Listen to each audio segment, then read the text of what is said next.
Estamos de volta com Toda Mulher. No programa de hoje estamos falando sobre as possíveis mudanças na CLT e na Previdência com o governo interino do presidente Michel Temer.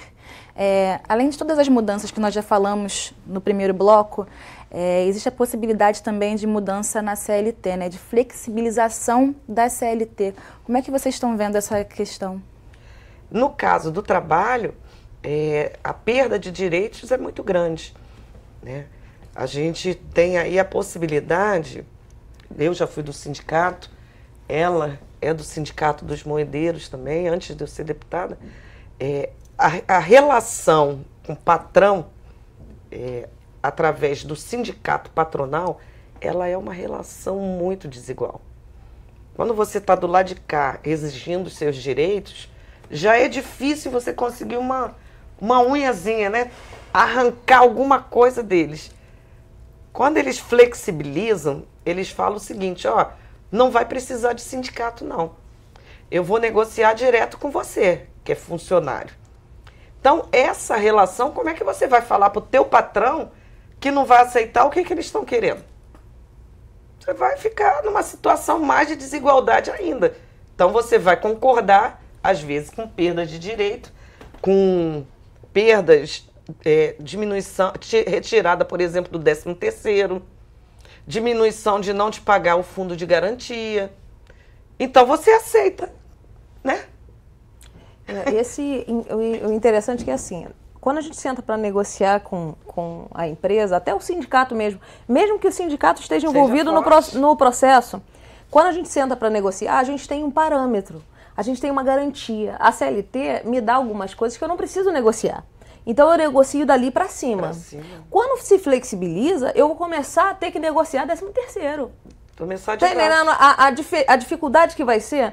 Agora vai ser um ganho para a categoria a gente conseguir não parcelamento de salário. Então isso é uma perda muito grande. Sim, quando eu tenho férias, eu posso parcelar férias, eu posso reduzir salário. Isso chega ao ponto, mas isso é para evitar demissão. Isso não funciona dessa forma. A gente sabe que na hora de uma negociação isso vai ser usado contra o trabalhador e as pessoas vão ter que aceitar. Porque é muito melhor você aceitar o nada do que você ficar desempregado. Então, e com o sindicato hoje, de alguma forma, isso é protegido pelo sindicato? Mas o sindicato, mesmo estando, se flexibilizar, pode ter o sindicato mais forte que for. Mas a gente vai negociar bases.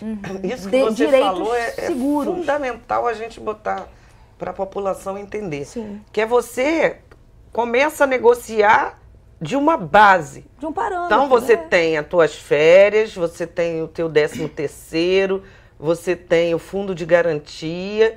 Dali você vai o quê? Pedir aumento salarial, você vai pedir plano de saúde, ampliação da creche interna, ampliação da creche, entre outras coisas. Então você vai pedir daqui para cima. O que está acontecendo hoje, quando você flexibiliza isso, é você retroceder na tua negociação. E muito pelo contrário, em vez de negociar com o sindicato, que é a instituição que tem uma força para fazer o enfrentamento, sim, porque eles negociam também contra o sindicato. Aí você perde. Aí o cara vai chegar para ela e vai falar assim, ou eu te mando embora, ou você aceita diminuir aí 15% do teu salário. O que você quer? Porque se você não aceitar, nós vamos mandar embora 50% das trabalhadoras aqui. E o sindicato não poderia mais interferir nisso também, né? Não, ele entraria como negociador, mas mesmo que negocie, como é que você chega para... É isso que é a questão, você não tem garantias mais. Essas garantias básicas que a gente tem, elas são inegociáveis. Você não perde direito, você não negocia aquilo que você já tem. Então, se você permite que essa flexibilização aconteça, você permite que a gente retroceda anos de luta de pessoas que lutaram, que morreram pelo direito dos trabalhadores, para agora a gente voltar a negociar outras coisas. Porque ele poderia negociar qualquer coisa de dentro que era garantido pela CLT. Então, nessa questão que a deputada estava falando em relação à creche, na Casa da Moeda nós temos uma creche interna que a gente está lutando para ampliar. Só que isso é um questionamento que a gente faz, inclusive, no meu município de Itaguaí. Como é que eu deixo meu filho 8 horas da manhã lá se eu tenho que estar na Casa da Moeda às 6h30 da manhã? Eu pego o ônibus da Casa da Moeda para ir para lá. Então, como é que eu vou fazer esse trabalho? A gente tem creches hoje públicas com poucas vagas, ainda precisa se ampliar muito. Você precisa ampliar o horário, porque você não tem horário para que as trabalhadoras façam. Então, você não tem como trabalhar. A mulher ela já tem essas dificuldades. E quando a gente luta por uma creche interna, é justamente para isso, para que a mulher tenha essa tranquilidade. E hoje, como é que eu vou falar de ampliação da creche interna da Casa da Moeda se eu vou ter que negociar redução de salário ou não? É um outro nível de negociação. Lutas, por exemplo, a mulher lutar, movimento, né, de mulheres dentro do movimento sindical, lutava pela equiparação salarial. Luta. Até né? hoje, sim. Pela equiparação salarial.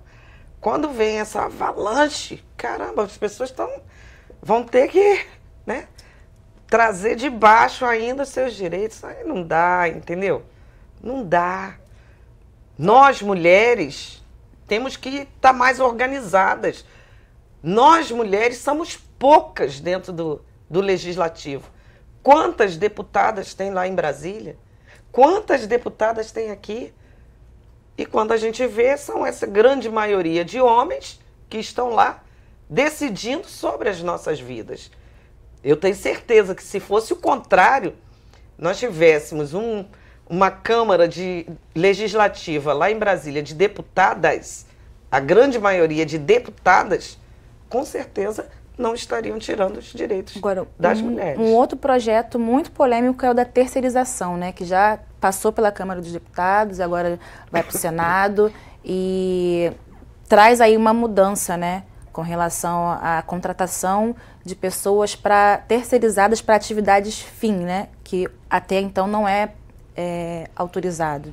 Primeiro que a gente é totalmente contrário a esse programa de terceirização, né? A terceirização, ela, na realidade, ela fragmenta o teu direito trabalhista.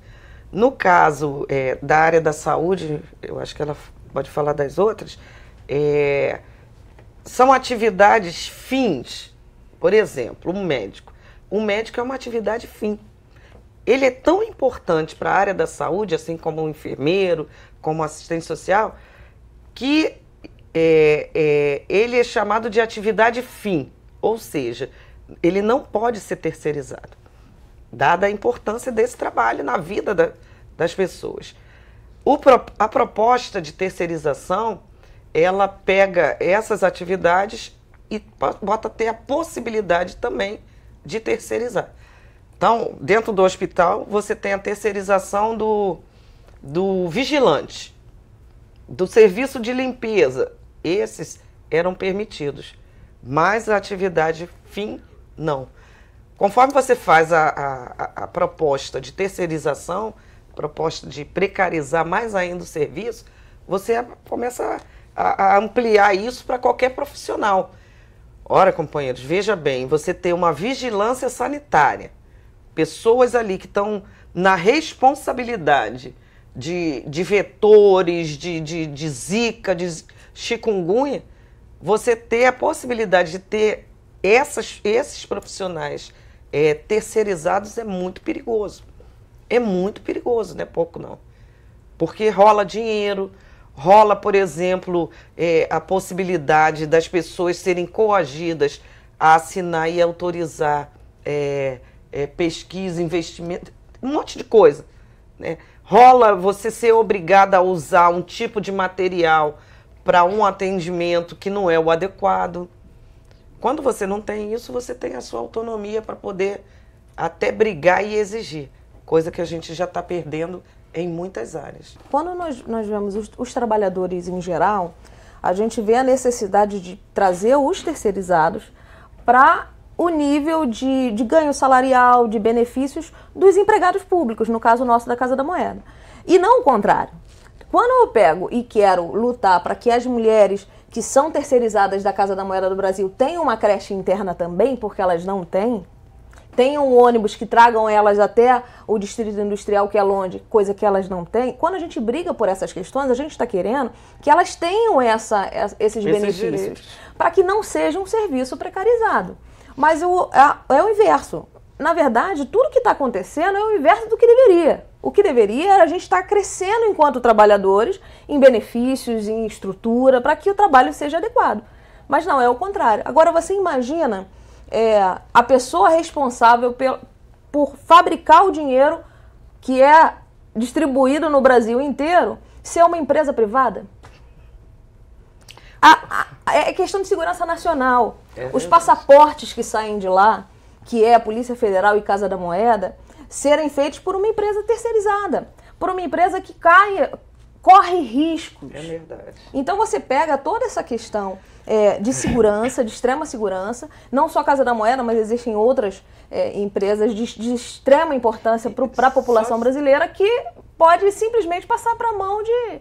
Na área da saúde, é muito claro isso. As empresas que estão lá, OS, que são denunciadas pelas falcatruas. Diariamente Você imagine isso numa proporção, né, gigantesca em várias áreas que são áreas fundamentais para garantir até de vida da própria população. Então vocês enxergam, na verdade, tudo isso como um retrocesso. Extremamente, né? Retrocesso. E existe uma coisa importante nisso tudo, até para que as pessoas possam entender, que nós não estamos defendendo...